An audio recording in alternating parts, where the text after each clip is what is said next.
Você sabe quem é a autora que mais vende livros no Brasil hoje? Pois bem, eu te apresento então Colin Hoover. E eu não sei dizer se isso é bom.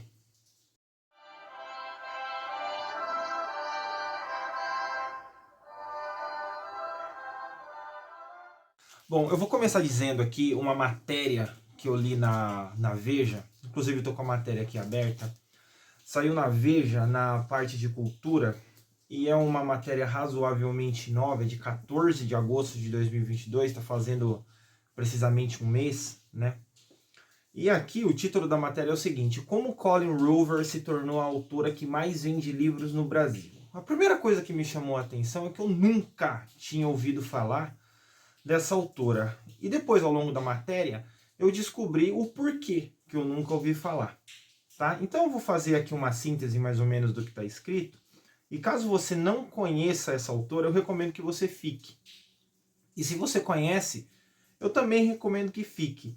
Que ao longo da leitura aqui a gente vai fazer algumas análises e tentar entender o porquê dessa moça ter chego tão bem aqui nessas terras tupiniquins acostumadas com uma literatura um pouco diferente da dela. E a matéria vai começar da seguinte maneira: ela vai fazer uma síntese aqui, né, a respeito da vida dessa autora, que vai dizer aqui que aos 31 anos a Colin Hoover trabalhava como assistente social e vivia com seu marido e com seus 3 filhos em uma casa trailer no interior do Texas, lá nos Estados Unidos. Isso quer dizer o quê? Que ela tinha uma vida razoavelmente humilde para os padrões de vida americano, né? Então, para ela, escrever era um hobby, sem nenhum tipo de pretensão, até que, olha só, uma única leitora levou ela a ampliar suas ambições. De que maneira que ela ampliou essas ambições e quem era essa leitora? A leitora era a avó dela. E a avó ganhou um Kindle no Natal. O Kindle é aquele aparelho de leitura digital, né? E daí ela queria ler uma história da neta. Já que a neta escrevia e a avó tinha ganho um Kindle, ela queria ler uma história da neta. Então aí a Colin descobriu então a plataforma de autopublicação da Amazon, né? E daí em janeiro de 2012, há 10 anos atrás, ela usou essa ferramenta para disponibilizar de forma virtual um livro dela chamado Métrica, que é um drama sobre uma jovem que está em luto pela morte do seu pai. E daí um eficiente boca a boca fez com que cinco meses depois, esse título, o livro Métrica, chegasse à lista dos best-sellers do New York Times. Bom, só aqui a gente pode perceber pelo menos um fato, né? Qualquer pessoa que tenha tentado fazer publicidade de um livro sabe que só o boca a boca não é capaz de fazer isso. Hoje já não dá, então você imagina há 10 anos atrás se isso seria possível. Mas vamos continuando. E daí a vida de Colin se transformou de uma forma muito brusca.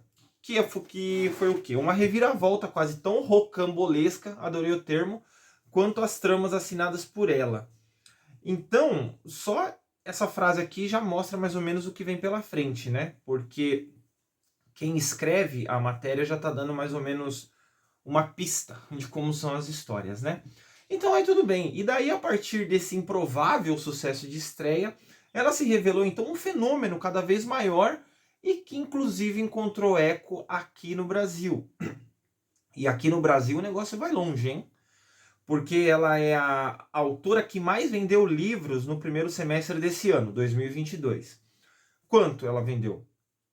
500 mil exemplares no período.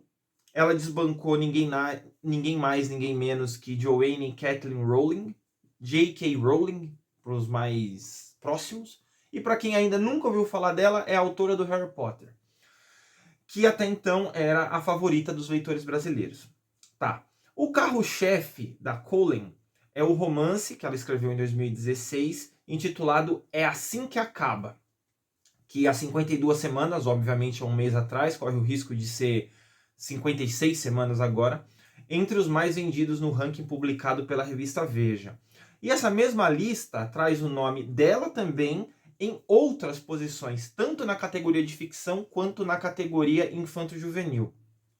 Então você imagina o sucesso que isso vem fazendo e como eu me senti preso dentro de uma caverna quando foi dito o nome dessa moça que eu nunca tinha ouvido falar. E aí, a matéria continua. A eficiência da fórmula de Cullen é incontestável, né? E eu concordo com o que vai ser escrito aqui. Inspirada pelos dramas que presenciou durante o tempo em que foi assistente social, ela escreve sobre assuntos espinhosos. Quais são esses assuntos espinhosos? Luto, dificuldades financeiras e até violência doméstica. Mas será que isso é tão espinhoso assim? A maioria de qualquer livro que tenha um mínimo de relevância fala disso. E o mote de É Assim que Acaba, o título mais recente, ou pelo menos o mais vendido dela, é esse, né? Então, se a temática é louvável, vamos dizer que seja louvável essa temática. A qualidade deixa a desejar. Essa não é opinião minha, tá? Essa é a opinião do colunista e talvez eu concorde com ele. Os dilemas dos personagens são embebidos por romances mornos, homens complicados, de preferência belíssimos. Isso aqui já mostra uma clara tática editorial para um certo público feminino. E um clima também de mistério, que abusa de ganchos entre os capítulos. E daí o próprio colunista aqui já fala algo que, obviamente, qualquer pessoa que leu ou tentou escrever um livro sabe. Que é um recurso manjado, mas que faz dela uma exímia page turner, que é o termo em inglês para autores que impelem o leitor a virar as páginas. Bom, na minha modestíssima vivência como escritor não oficial, eu sei que qualquer escritor que se preze tem que ter algum recurso para fazer o leitor ficar interessado na continuidade do seu livro, né? Eu não acho que seja preciso um talento sobrenatural ou um talento muito refinado para isso, mas tudo bem, vamos continuar aqui falando da Colleen Hoover. Então, nesse pacote aqui, os finais dos livros, essa parte me chamou a atenção. Os finais escritos por ela são muito exaltados pelos fãs, porque a Colleen, ela mergulha no sentimentalismo do melodrama, levando o público às lágrimas, literalmente às lágrimas. E muitos fãs, aliás, gostam de se gravar chorando para postar nas redes sociais. Isso aqui já vai dando uma pista do porquê que ela faz sucesso. E daí, quando questionada sobre esse dom, a Colleen surpreende, aspas para a autora. Eu sou um pouco fria, então exagero nas emoções ao escrever para conseguir sentir algo. Para mim é uma explicação bastante vaga, né? E daí, em 10 anos, né, de 2012 para 2022 agora, a americana, ela, lançou 20 romances. Em 10 anos, ela lançou 20 livros. Então, uma conta bastante simples, a gente percebe que são, em média, 2 livros por ano. Um rendimento muito bom, muito bom. Mas a gente sabe, né, que tudo que é feito numa demanda muito alta, geralmente cai em qualidade, né? E daí ela explorou como poucos, né? Tá dando uma conotação de talento aqui. O campo vago que viceja o gênero chamado de Young Adults. E esses jovens adultos estariam em que idade? Entre 18 e 26 anos.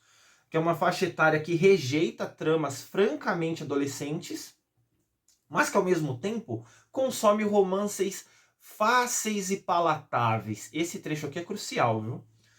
E no caso da Colleen, a diferença entre os seus livros para maiores de idade e os juvenis se dá pela escrita mais picante em uns que em outros. Ou seja, ela transita entre dois públicos, né?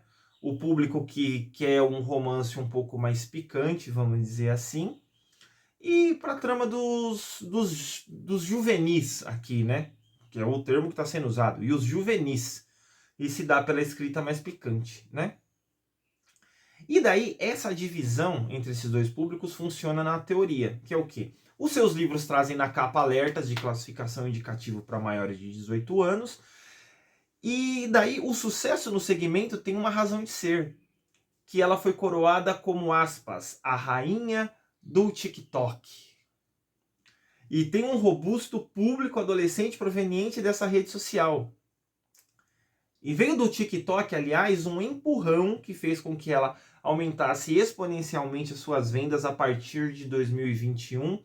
Prova de que, gostei muito do final aqui, prova de que nem a literatura escapa da bestificante rede da dancinha. E a matéria acaba aqui. Deixa eu ver se eu encontro quem foi o colunista. Sim, foi Raquel Carneiro que escreveu. Não conheço a Raquel, nunca li nada dela, mas eu concordo bastante com o que está sendo escrito aqui. E essa foi a matéria. Agora eu quero comentar algumas coisas com vocês. A primeira coisa, como eu falei no começo do vídeo, foi de que eu me senti bastante mal por não conhecer, nunca ter ouvido falar da Colleen Hoover. Eu sou uma pessoa que, hoje um pouco menos, mas eu acompanhava bastante o mercado literário brasileiro, estou tentando voltar aos poucos. E daí, quando esse nome foi aventado, eu falei, puxa vida, mas que tipo de literatura será que ela faz? E daí, ao ler a matéria, achei relevante compartilhar isso com vocês, de que eu não li nenhum livro dela, e pela síntese que me foi mostrada aqui, eu nem pretendo ler, porque, primeiro, obviamente, eu não me encaixo em nenhum tipo desses perfis que está sendo colocado aqui, eu não sou mais um jovem, e não tenho nenhum tipo de queda por esse tipo de literatura. E antes de fazer o meu julgamento, eu tenho que me basear no que está sendo dito pela colunista, que eu acredito que tenha sido alguém, talvez não tenha lido os 20 livros, né? Até porque esse tipo de literatura, se você leu um, você leu todos. Você nem tem tanto trabalho de conhecer toda a bibliografia da pessoa. E eu não estou falando aqui no sentido de condenação, não, até porque 99,8% de todos os livros que foram feitos até hoje na história da humanidade são irrelevantes, inclusive os meus, que eu escrevi. Mas eu fico impressionado de como que a literatura, não só a literatura, né, a própria Raquel aqui comenta, vem se rendendo a essas redes sociais. Em específico, a rede social do TikTok, que é a rede da dancinha. E daí eu fico pensando até que ponto os leitores dessa senhora, ou de outras que têm esse mesmo tipo de segmento de literatura, né? Vamos baixar o nível da literatura e chamar isso aqui de literatura também. De que será que o interesse é realmente no que é escrito ou na forma como os videozinhos podem ser apresentados, né? Falo isso porque eu conheço um público jovem que gosta bastante desse tipo de rede social, onde na realidade a intenção da rede social é que você apareça, não aquilo que serve de pano de fundo. Vamos usar aqui um termo bastante alegórico, né?